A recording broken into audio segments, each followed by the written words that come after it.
নষ্ট করছেন। আপনি হয়তো জানেন না আপনার চিৎকারেই এই সংসারে বিনাশ নেমে এসেছে, এই সংসার ধ্বংস হয়ে যাচ্ছে। শুধু আপনার যদি মুখটাকে বন্ধ রাখতে পারেন, শুধু বন্ধ আর কিচ্ছু না, 1 বছর যদি আপনি বন্ধ রাখতে পারেন, আপনি দেখবেন এই সমাজের মধ্যে আপনার থেকে জ্ঞানী, গুণী, সম্মানী এবং ধনী কেউ নেই, সব পিছনে পড়ে গেছে। শুধু মুখটাকে বন্ধ রাখতে হবে। এই গুণটা যে স্ত্রীর মধ্যে চলে এসেছে সে দেবীতুল্য হয়ে গেছে। কিন্তু এটাই অসম্ভব ব্যাপার যে স্ত্রীরা এটা করতে পারে না। কেন?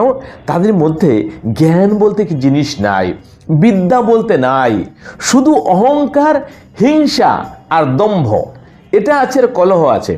এই জিনিসটাকে যদি আপনি অর্জন করতে চান, জ্ঞান, বিদ্যা, বুদ্ধি এবং হিংসাকে পরিত্যাগ করতে চান, তাহলে সবার মধ্যে ভগবান দর্শন করতে হবে।